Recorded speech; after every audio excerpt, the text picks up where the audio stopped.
Communist கட்சியின் மூத்த தலைவர், விடுதலை போராட்ட வீரர் கலைஞர் அவர்கள் முதலமைச்சராக இருந்த பொழுது அம்பேத்கர் விருதை பெற்றவர். தற்போது இருக்கிற முதலமைச்சர் அவர்களால் தகைசால் தமிழரை விருதை பெற்றவர். விடுதலை சிறுத்தைகள் கட்சியின் சார்பில் அம்பேத்கர் விருது பெற்றவர். இப்படி பல்வேறு சிறப்புக்குரிய தலைவர். 1925ஆம் ஆண்டு டிசம்பர் 26ஆம் தேதி பிறந்தார். அவர் பிறந்த ஆண்டு, பிறந்த மாதம், பிறந்த நாளும் இந்திய கம்யூனிஸ்ட் கட்சி பிறந்த ஆண்டு, பிறந்த மாதம், பிறந்த நாள் என்றும் ஒரே நாள் என்பது மிகப்பெரிய சிறப்பிற்குரியது. இளம் வயதில் 12-13 வயதில் படித்துக் கொண்டிருக்கிற பொழுது சுதந்திர போராட்ட வேட்கையின் காரணமாக அந்த போராட்டத்தில் மாணவர்களோடு சேர்ந்து பங்கு பெற்ற சிறப்புக்குரிய தலைவர். அதன் பிறகு தோழர் ஜீவா, தோழர் பாலதண்டாயுதம் போன்ற மாபெரும் தலைவர்கள், கம்யூனிஸ்ட் பேரியக்கத்தினுடைய தலைவர்களுடைய பொதுக்கூட்ட உரைகளை கேட்டு இந்திய கம்யூனிஸ்ட் கட்சியில் இணைந்து செயல்பட்டவர். ஒன்றுபட்ட நெல்லை மாவட்டத்தில் விவசாய சங்கத்தின் செயலாளராக அவர் பணியாற்றிக் கொண்டிருந்த பொழுது இந்திய கம்யூனிஸ்ட் கட்சியினுடைய மூத்த தலைவர், விடுதலை போராட்ட வீரர், தமிழ்நாட்டில் கட்சியை தொடங்குவதற்கு காரணமாக இருந்த தலைவரில் ஒருவரான தோழர் பி. சீனிவாசராவ் அவருடைய செயல்பாட்டை கண்டு பாராட்டி எழுதியிருக்கிறார். தோழர் சீனிவாசராவ் எந்த ஒரு தனி நபரையும் பாராட்டி எழுதியதாக நான் அறிந்த வரையில் கிடையாது. அதனால் தோழர் நல்ல கண்ணுவை பாராட்டி இவர் எதிர்காலத்தில் ஒரு நல்ல ஊழியராக வருவார் என்று சீனிவாசராவ் குறிப்பிட்டு எழுதியது மிகப்பெரிய சிறப்புக்குரிய செய்தியாகும். அவருடைய போராட்ட வாழ்க்கையில் ஆயுள் தண்டனை பெற்றார். 2 ஆண்டுகளுக்கு மேலாக தலைமறைவாக இருந்து அரசியல் பணிகளை மேற்கொண்டார். அவர் தலைமறைவாக இருந்தபொழுதுதான் காவல்துறையினர் அவரை கைது செய்து விட்டார்கள். கைது செய்து மிக கடுமையான சித்திரவதைகளை வழங்கினார்கள். அதாவது மற்ற தலைவர்கள் எங்கே இருக்கிறார்கள் என்று காட்டிக் கொடுக்க வேண்டும், எங்கே இருக்கிறார் என்று சொல்ல வேண்டும். அதை சொல்ல மறுத்த காரணத்தினால் அவருடைய அகண்ட முகத்தில் இருக்கிற முடிகளை ஒவ்வொரு முடியாக காவல்துறை இழுத்து மிகப்பெரிய கொடுமை சித்திரவதைகளை செய்தார்கள். ஆனால் எதற்கும் அடிபணியாத, அஞ்சாத, துணிந்து அந்த அடக்குமுறைகளை எல்லாம் எதிர்கொண்டார்.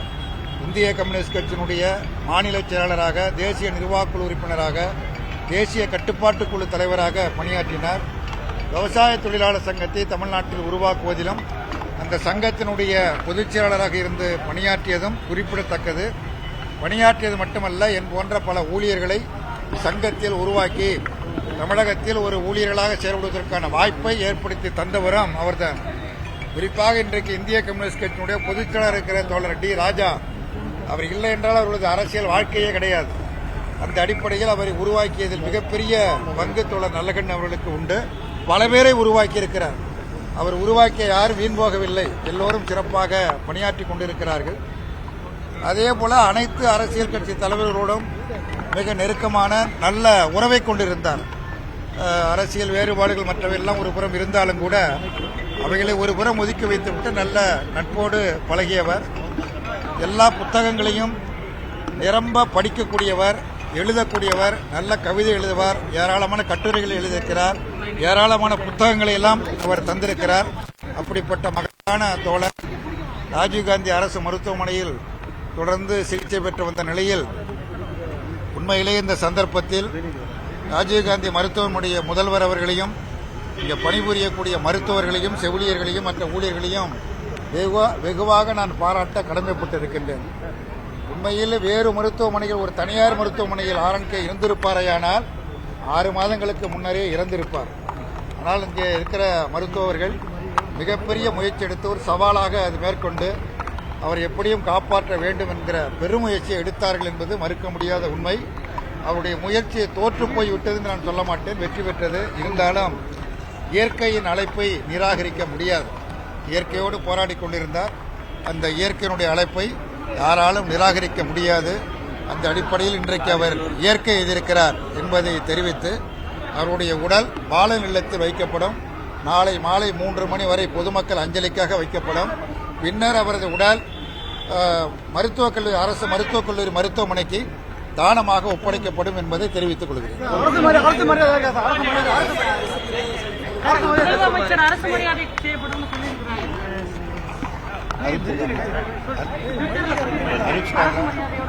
மாண்புமிகு முதலமைச்சர் அவர்கள் RNK உடல்நலம் இல்லாமல் மருத்துவமனையில் இருந்த பொழுது பலமுறை வந்திருந்து அவருடைய உடல்நலம் குறித்து விசாரித்து மருத்துவர்களை எல்லாம் கேட்டறிந்து தீவிர சிகிச்சை அளிக்க வேண்டும் என்று அறிவுறுத்தி சென்றிருக்கிறார். இன்றைக்கு அவருடைய மரணத்திற்கு பிறகு அரசு மரியாதையோடு நல்லடக்கம் செய்யப்படும் என்று அறிவித்திருப்பது மிகுந்த மகிழ்ச்சி.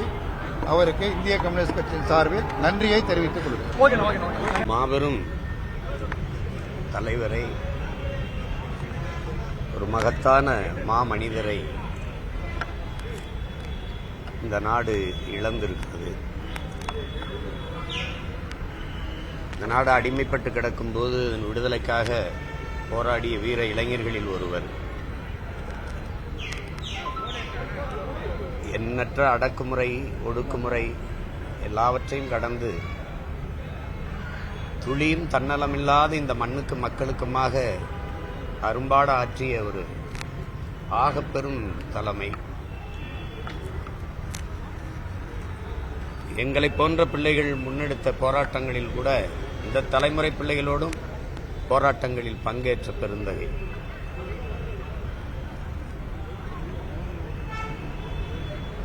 எவராலும் குறை சொல்ல முடியாத ஒரு மனித புனிதர்.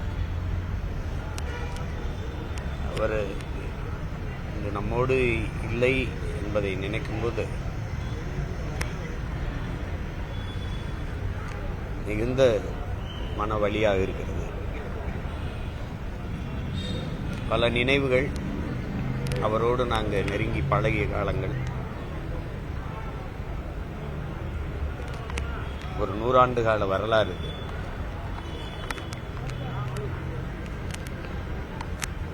ஒரு தலைவன் இப்படி இருக்கணும், எளிமையாக, நேர்மையாக, தூய்மையாக ஒரு தலைவன் இப்படி இருக்கணுங்கிறதுக்கு ஒரு சான்று.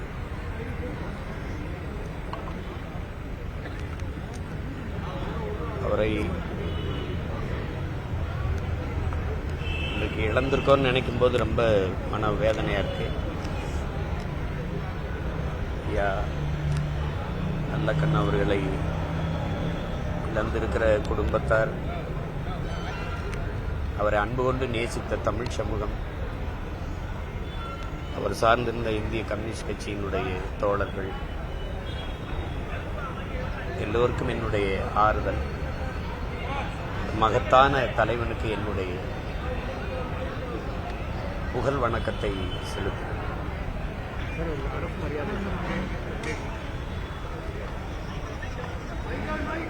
அரசு மரியாதை கேட்டு கொடுக்கறதில்ல, அவருக்கு கொடுக்கணும். தன் உடலை கூட கொடையாக கொடுத்துருக்கிறார் அந்த மருத்துவமனைக்கு. செய்வாங்கன்னு நினைக்கிறேன்.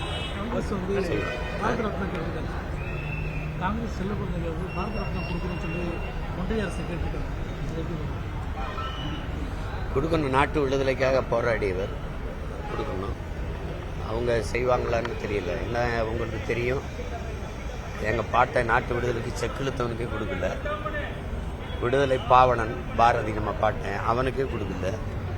அதனால அந்த விருது மேலே எங்களை போன்ற பிள்ளைகளுக்கு மதிப்பு இருக்கிறது இல்லை.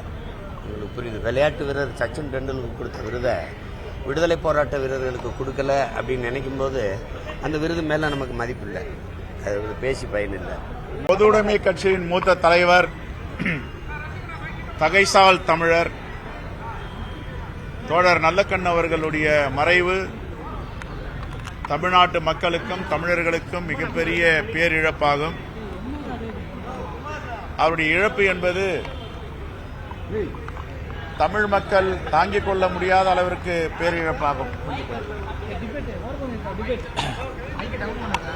ஒரு மனிதர் இப்படியெல்லாம் வாழ்ந்தார் என்று நாம் சொன்னால் அடுத்த தலைமுறை நம்பமா என்று தெரியாது. அப்படிப்பட்ட நேர்மையான தலைவர், எந்தவித ஏற்றத்தாழ்வும் பாகுபாடும் இல்லாத தலைவர், சுதந்திர போராட்ட வீரர், தலைமறைவு வாழ்க்கையை இந்த நாடு விடுதலைக்காக வாழ்ந்தவர். ஒரு முறை திருநெல்வேலியில நானும் தோழர் RNK அவர்களும் ஒரு கூட்டத்தில் கலந்து கொள்ளும் பொழுது ஒரு தோட்டத்தை காண்பித்தார். இங்கெல்லாம் நாங்கள் தலைமறைவாக வாழ்ந்தோம், தூத்துக்குடியில தலைமறைவாக இருந்தோம். சுதந்திர போராட்டத்தில் ஈடுபடும் பொழுது பெரிய மீசை வைத்திருந்ததால் என்னுடைய மீசையை ஆங்கிலேயர்கள், பிரிட்டிஷ்காரர்கள் தீயால் சுட்டார்கள் என்று.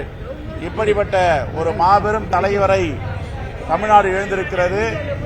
தோழர் RNK அவர்களுக்கு ஒன்றிய அரசு பாரத ரத்னா விருது வழங்க வேண்டும். தமிழ்நாடு காங்கிரஸ் பேரியக்கத்தின் சார்பாக ஒன்றிய அரசுக்கு வைக்கும் வேண்டுகோள், உயரிய விருதான உயரிய மனிதர், இந்த தேசம் கண்டிராத மனிதர் நல்லக்கண்ணு அவர்களுக்கு பாரத ரத்னா விருது அறிவிக்க வேண்டும் என்று நாங்கள் வேண்டுகோள் வைக்கிறோம். மாண்பு முதலமைச்சர் அவர்களுக்கு ஒரு வேண்டுகோள், இப்படிப்பட்ட ஒரு மனிதர் வாழ்ந்தார் என்பதை அடுத்த தலைமுறை பார்க்கின்ற வகையில் அவருடைய வாழ்க்கையை பின்தொடர்கின்ற வகையில் அவருக்கான மணிமண்டபங்கள் எல்லோரும் மாண்பு முதலமைச்சர் செய்வார். அடுத்த தலைமுறை இவரை படிக்க வேண்டும். அதற்கான ஏற்பாடுகளை மாண்புமிகு முதலமைச்சரும் தமிழ்நாடு அரசு செய்ய வேண்டும் என்று கேட்டுக்கொள்கிறோம். இந்திய கம்யூனிஸ்ட் கட்சியின் முதுபெரும் தலைவர், தமிழ் நிலப்பரப்பின் பேரன்பு தலைமகன், நீண்ட நெடுங்கால பொது வாழ்வில் உழைப்பாளிகளுக்கும் ஒடுக்கப்பட்ட மக்களுக்குமாக தன் வாழ்வை நிறைவு செய்த, வாழ்நாளெல்லாம் நாட்டுக்காகவும் எளிய மக்களுக்காகவும் சிந்தித்த பேரன்பு தோழர் நல்லக்கண் அவர்கள் தன் சிந்தனையை நிறுத்திக் கொண்டார்.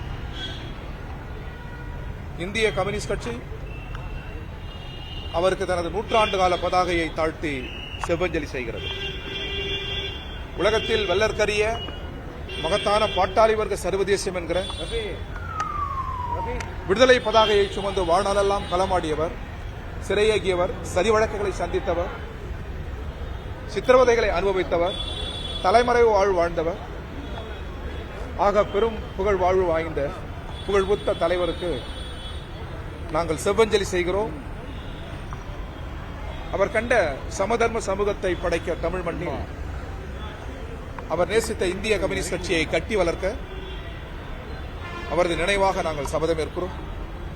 இந்திய கம்யூனிஸ்ட் கட்சியின் மூத்த தலைவர்கள் தோழர்கள் முத்தரசன், சுப்பராயன், பழனிசாமி, பெரியசாமி, இன்னும் பல்வேறு மூத்த தலைவர் டாக்டர்கள், நாடாளுமன்ற சட்டமன்ற உறுப்பினர்கள் என அனைவரும், தொண்டர்கள், தோழர்கள் என மாவட்ட செயலாளர்கள் அனைவரும் கூடி நின்று அவரது நல்லுடலை கட்சியின் அலுவலகத்தில் இன்று மாலை சரியாக 5 மணிக்கு வைப்பதென்று முடிவு செய்திருக்கிறோம். பொதுமக்கள் பார்வைக்காக மறுநாள் பிற்பகல் 3 மணி வரை அது கட்சி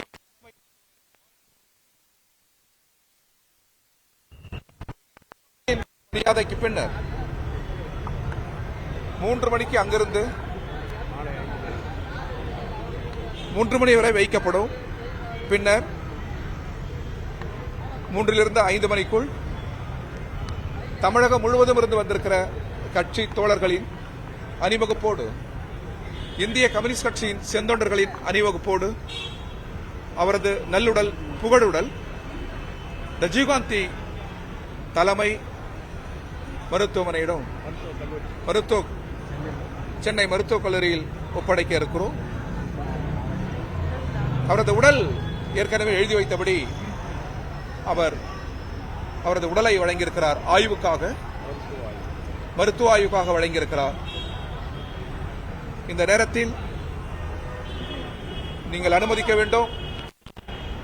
இந்திய கம்யூனிஸ்ட் கட்சி இருகரம் கூப்பி, மருத்துவர்கள் கடமை என்றாலும் மருத்துவர்களுக்கு நாங்கள் நன்றி கூற வேண்டிய அவசியம் இருக்கிறது. அதன் ஊழியர்களுக்கு நன்றி கூற வேண்டிய அவசியம் இருக்கிறது. அவர்கள் தங்களாலான அனைத்து முயற்சிகளையும் செய்தார்கள், பாடுபட்டார்கள். காலையில் சொன்னது போல் ஆர்என்கேக்கு அருகில் சாதாரண மக்கள், ஏழை மக்கள், எளிய மக்களும் இருந்தார்கள். ஆர்என்கேக்கு எத்தகைய சிகிச்சை நடைபெற்றதோ அதே சிகிச்சை அந்த எளிய மக்களுக்கும் மருத்துவர்கள் வழங்கினார்கள். எனவே உயிரில் அவர்களுக்கு எந்த பாகுபாடும் இல்லாமல் மகத்தான சேவை புரிகிறார்கள். இதுபோல் ஒரு மருத்துவமனை இல்லை, இதுபோல் அரசு மருத்துவர்கள் இல்லை என்பது போல் நினைக்க தோன்றுகிறது.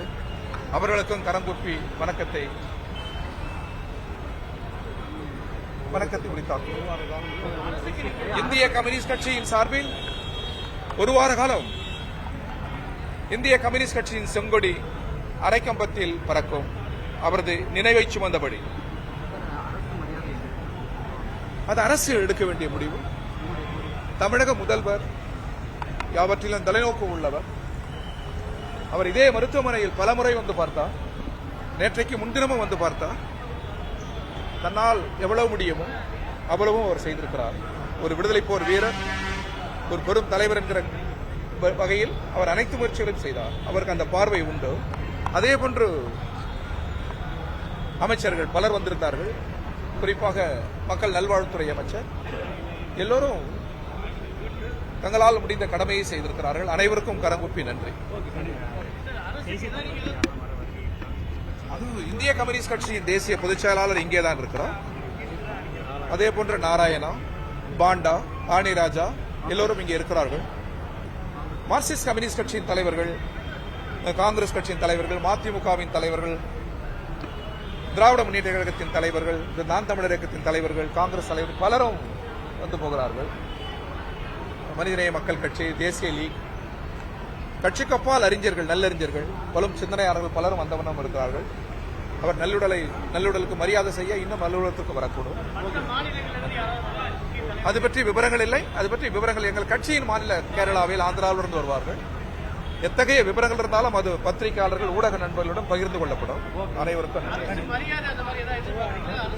இல்ல, அது முதல்வருக்கு யாரும் சொல்ல வேண்டிய அவசியம் இல்லை. ஒவ்வொரு தேசபக்தர்களையும், நாட்டுக்கு உழைத்த ஒவ்வொருவரையும் கௌரவிக்கிற அந்த தொலைநோக்கு பார்வை தமிழக முதல்வருக்கு உண்டு. எனவே அதை செய்வார் என்ற நம்பிக்கை. எந்த விதமான சுயநலமும் இல்லாம இந்த மண்ணுக்காக, இனத்துக்காக தன்னுடைய சிறு வயதிலேயே இந்திய ஒன்றியத்தின் சுதந்திர போராட்டத்தில் சமரசமற்ற தன்னுடைய பங்களிப்பை செலுத்தி, அதுவும் ஒரு அமைதி வழியில போராடின இயக்கங்களோட இல்லாம ஆயுதம் தூக்கி போராடின ஐயா நல்லக்கண்ணு அந்த சுதந்திர போராட்டத்திலே சிறைபிடிக்கப்பட்டு அவர் அந்த இளைஞனாக இருக்கும் போதே அவருடைய முடிகளை, அவருடைய மீசையை ஒவ்வொன்றாக பிடுங்கி அவருடைய நகங்களை, விரல்களை சிதைச்சு அப்படி தன்னுடைய உயிரை பத்தி கூட கவலைப்படாத இந்த மண்ணின் சுதந்திரத்துக்காக போராட தொடங்கி, அதன் பிறகு கம்யூனிஸ்ட் இயக்கங்கள்ல தன்னை முழுவதுமாக தன்னை அர்ப்பணித்து அதிலும் எண்ணற்ற போராட்டங்கள், தலைமறைவு வாழ்க்கை, இப்படி ஒரு நூற்றாண்டு இந்த உலகத்தில் எங்க தேடினாலும் கிடைக்காத இப்படி ஒரு மாமனிதர், ஒரு அற்புதமான மனிதர். அவர் 50,000 ஆண்டுகள் வரலாறு கொண்ட எங்களுடைய தமிழினத்தில் தோன்றி இப்படி வாழ்ந்து சுயநலமற்று வாழ்ந்த அந்த மனிதர், நூற்றாண்டை கடந்த வாழ்ந்த மனிதர், இனி எந்த நூற்றாண்டிலும் இப்படி ஒரு மனிதர் இந்த உலகத்தில், இந்த பூமி பந்தில் தோன்ற முடியாதுங்கிற அளவுக்கு வாழ்ந்த ஐயா நல்லக்கண் அவர்கள் இன்னைக்கு நம்மளை எல்லாம் விட்டு மூச்சை நிறுத்தி கொண்டார். ஸ்ரீவைகுண்டத்தில் ஒரு சின்ன கிராமத்தில் பிறந்தவர். அதாவது அவருடைய நூற்றாண்டு விழாவை என்னுடைய நண்பர் தயாரிப்பாளர் மணிவண்ணன் அவர்கள் ஒரு பிரம்மாண்ட அளவில் நடத்தினாரு. முதலமைச்சர் அவர்கள் உள்ளிட்ட இந்தியாவினுடைய பேராளுமைகள் அத்தனை பேரும் கலந்துட்டாங்க. அப்ப எல்லாரும் நாங்க வச்ச கோரிக்கை, அந்த ஸ்ரீவைகுண்ட அந்த கிராமத்தில் இருக்கிற அரசு சுகாதார நிலையம், மருத்துவமனைக்கு ஐயாவோட பெயரை வைக்கணும்னு கோரிக்கை வச்ச எண்ணற்ற கோரிக்கை இல்லை. முதல் கோரிக்கையாக மரியாதைக்குரிய முதலமைச்சர் மு க ஸ்டாலின் அவர்கள் உடனடியாக நிறைவேற்றணும்னு சொன்னாங்க. அது அவருடைய கவனத்துக்கு அவர் சொல்லி அது நடக்கலையா இல்ல இன்னும் அது போய் சேரலையான்னு தெரியல. இன்னும் அந்த சுகாதார மையத்துக்கு ஐயா நல்லக்கண்ணு அவர்கள் பெயரை இன்னும் வைக்கல அப்படிங்கறது கொஞ்சம் அதை இனிமேலாவது செய்யணும். தவிரவும் ஐயா அவர்கள் அதாவது அவருக்கு ஒரு மணிமண்டபம் இந்த அதாவது தேர்தல் வர்றதுக்குள்ளாகவே அந்த இடத்தை ஒதுக்கிடணும். ஏன்னா நாளைக்கு தேர்தல் வந்ததுக்கு அப்புறம் அது மறக்கப்படலாம், அல்லது இவர்களோ வேறு எவர்களோ வைக்கும் போது மறுபடியும் போய் கேட்கறதுக்கு கம்யூனிஸ்ட் கட்சி கேட்டால் மகிழ்ச்சி, ஆனால் கேட்க முடியாத ஒரு நிலை ஏற்படும் போது அது நடக்காம போயிடும். அதனால உடனடியாக ஐயா அவர்கள் மணிமண்டபத்துக்கு கட்டுறதுக்கு அரசு உடனடியாக பாலன் இல்லத்துக்கு போறதுக்குள்ளாக அதை அவர்கள் அரசு உறுதிப்படுத்தணும், முதல்வர் உறுதிப்படுத்தணும். தவிரவும் ஐயா அவர்கள் தன்னுடைய உடலை இந்த மருத்துவக் கல்லூரி மாணவர்களுக்காக எழுதி வச்சிருக்காரு. நாங்கெல்லாம் கேட்டுக்கிட்டோம். ஐயா டி ராஜா அவர்கள் இன்னும் மற்ற கம்யூனிஸ்ட் கட்சியினுடைய தலைவர்கள்லாம் இருக்கும்போது நான் கேட்டேன், என்னுடைய கோரிக்கையா வச்சேன்.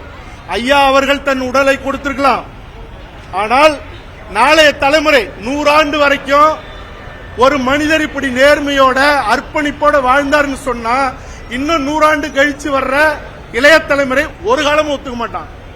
நீங்க என்ன சத்தியம் பண்ணாலும் ஒத்துக்கவே மாட்டாங்க. அதனால அந்த உடலை அவர் விருப்பப்பட்டிருந்தாலும் கூட நீங்க அந்த உடலை புதைச்சு அந்த இடத்துல மணிமண்டபம் கட்டி இன்னும் 1000 ஆண்டுகளுக்கு இப்படி ஒரு மனிதர் வாழ்ந்தாங்கிற ஒரு செய்தியை இந்த உலகத்துக்கு சொல்லணும்னு கேட்டுக்கிட்டோம். அப்ப இருந்தவங்க ஒரு சிலர் சொன்னாங்க, ஐயா விருப்பத்துக்கு எப்படி மாறா இருக்கிறதுன்னு. நியாயமான கேள்வி. நீங்க கொடுங்க, மருத்துவ மாணவர்கள் அறுவை சிகிச்சை செய்யட்டும், முக்கியமான உறுப்புகள் கூட ஆய்வுக்கு எடுத்துக்கிட்டோம். ஆனால் அந்த உடலை, அந்த வித்துடலை அந்த நினைவு மண்டபத்தில் நீங்க விதையாக விதைச்சாதான் இந்த தமிழினத்தில் இப்படி 1000 ஆண்டுகள்ல எத்தனை 1000 ஆண்டுகள் ஆனாலும் ஒரு நேர்மையோடு தன் உடல் பொருள் ஆவி முழுக்க வாழ்ந்து மறைஞ்ச ஐயா நல்லக்கண்ணு அவர்கள் இப்படி வாழ்ந்தார், இந்த இனத்துல பிறந்தார்னு உலக மாந்தரினம் அது நாளைக்கு கடைபிடிப்பதற்கு ஒரு வழியாக அமையும். அதே போல நாங்க ஒரு கேமரா வாங்கி அவரு அமெரிக்கா போன போது அவர் ஒரு ஆவணப்படம் எடுக்கணும்னு மாசக்கணக்கில் போய் கெஞ்சினோம். அவர் சொன்னார், என்ன காட்டி என்னையா செய்ய போறீங்க, அதெல்லாம் தேவையில்லை அப்படின்னாரு. இல்லையா இப்படி சொன்னா நம்ப மாட்டாங்கயான்னு கெஞ்சின ஒரு இயக்குனரா. அப்ப அவர் சொன்னாரு, ஒருபோதும் நான் ஒத்துக்க மாட்டேன்னு கடைசி வரைக்கும் மறுத்துட்டாரு. கடைசியா தான் இந்த 100ஆண்டு விழாவில் ஒரு பாடல் பண்ணினேன். இளையகம்மன் எழுதி மரியாமன் அவர் இசையமைச்சு சைந்தவி பாடின பாடல். அந்த பாடலை உங்களுக்கு நான் பகிர்றேன். எதுக்கு சொல்றேன்னா, ஒரு ஒரு ஒரு ஒரு ஒரு வழியும் ஒன்னு பகிர்ந்துக்கணும்னு நினைக்கிறேன். ஒரு 100 வயது வரைக்கும் வாழ்ந்து இந்த மண்ணுக்காக அர்ப்பணித்தவர். கோயம்புத்தூர்ல அவர் விரும்பல நிக்கிறதுக்கு, கட்டாயப்படுத்தி நிக்க வச்சு இந்த தமிழ் சமூகம் அவருக்கு ஒரு பெரிய வழி கொடுத்து தோல்வியை கொடுத்தது. ஆக இப்படியெல்லாம் வாழ்ந்து கூட இந்த சமூகம் என்ன புரிஞ்சுக்கல, எதுக்கு என்ன பத்தி தெரிஞ்சுக்கணும்னு கூட ஒரு வழி இருந்திருக்கலாம்.